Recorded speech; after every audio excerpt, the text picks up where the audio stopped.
because I've never spoke about anything on camera like this, like my life. So how did it make you feel? Honestly. All right, so we made it here. So let's see what these folks talking about. All right. All right. All right.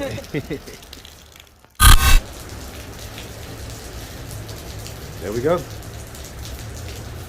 All before breakfast. Let's get it. What's up, YouTube? Go ahead and smash that like button. Also, if you like the video, share. It helps to spread it in the algorithm. Now, back to the content. All right, so, I'm out a little earlier than I normally come out. I tell people all the time, man, things just so random with me. So I actually just met a young lady around the corner that works at Atlanta Mission.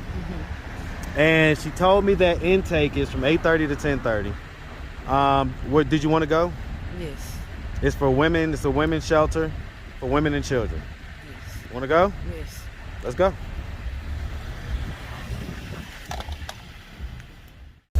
So tell me how you feel. Tell me. Well, I know the law and I know how to. Relieved in a sense, because these are things that have been on my mind. Like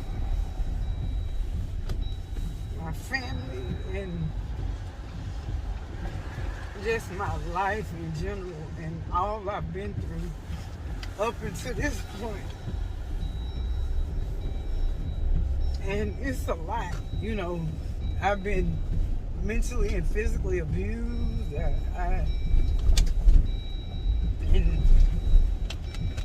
Who physically abused you? My husband, he did. Physically and mentally. And it's like hard to talk about because it's embarrassing. Even though he left me and everything, I thought I was like over that, I guess like abandonment issues. Yeah.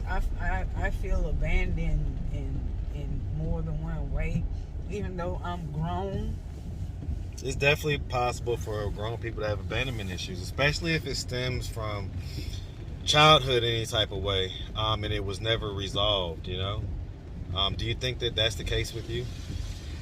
That's possible, because when Daddy left us, that really hurt me, I think I took it more harder than any of my other siblings. And then... What age were you when he left? 13. It's a crucial age, man. Did he remain active and present in your life? Yes, he did. He did. I would talk to him all the time on the phone. We would go see Daddy and everything. And so why do you think you felt abandoned by him? Well, I had talked to my dad. I had talked to Daddy after Granddaddy's funeral, but that was the last time. It was like the last time I talked to him. And it's been like a year, and I had never been this long without at least talking to him. If I don't see him, we at least talk on the phone. Why do you think he hasn't reached out? I really, honestly don't know, because around that time, I was on hard drugs. I was smoking methamphetamines, and... You think that's the reason why? Right, and when Granddaddy passed away, I thought somebody had did something to Granddaddy. I didn't know what had happened. I was like, somebody did something to Granddaddy, how he just passed away all of a sudden. I really. Was you kind of acting crazy a little bit and embarrassing them? I wasn't even that type of addict. I wasn't even that type of addict. Like, I wasn't all out in the streets. Right. I asked that because you were saying how you thought somebody did something to your granddaddy. Yes, so I'm I was asking, delusional. Right. So was you acting kind of a little bit, you know, a little cuckoo a little bit? Well, it's possible to a certain extent because, you know, meth is a hallucinant drug. So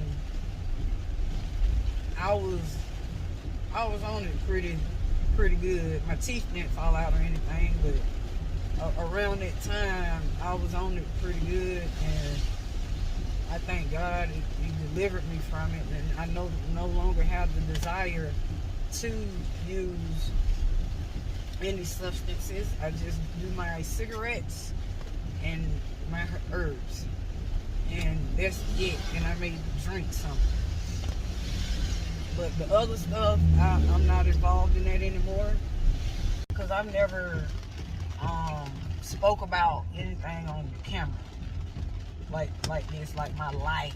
So how did it make you feel? Honestly, at first I felt like, oh snap, what if a family member sees this and they get mad and offended, and you know, that type of thing.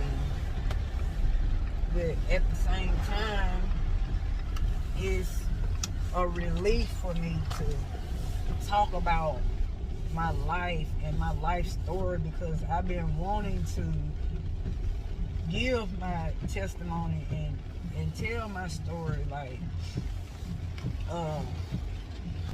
and you know, you're a complete stranger. Hey, brother, this is the Atlanta Mission. All right, I got a lady right here, possibly for intake, man. It's down, you have to go to the Restoration House down on Ethel Street. Okay, so Restoration House? Yeah. Okay, all right, appreciate it, man. And, you know, I've never done anything like this, like interviewed or talked about my family or anything on camera. So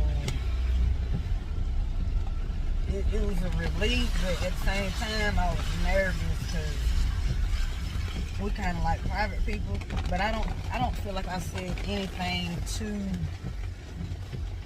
personable and too deep.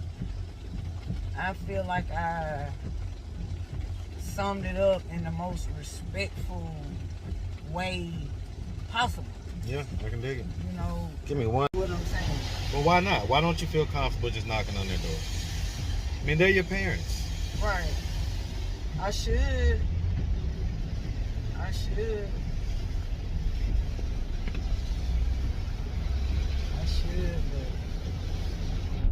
I have to look deeper into that question. Like, why don't I feel comfortable calling my own mother who gave birth to me?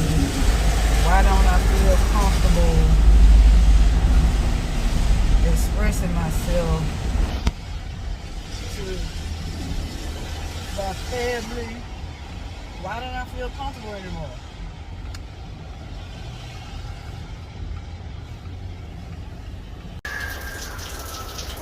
Okay. So, I guess, yeah, I mean,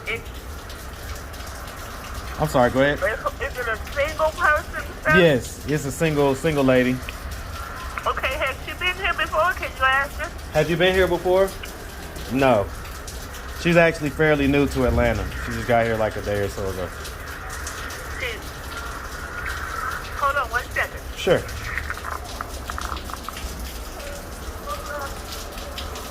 All right, so have her come in. Okay. You said, okay, that's fine. All right, so,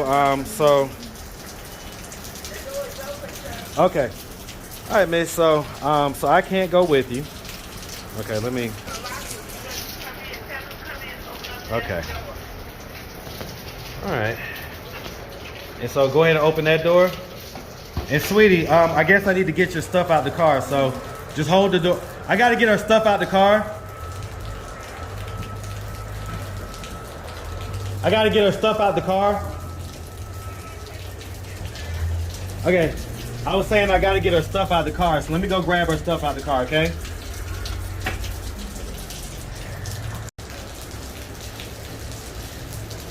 There we go. All before breakfast. Let's get it.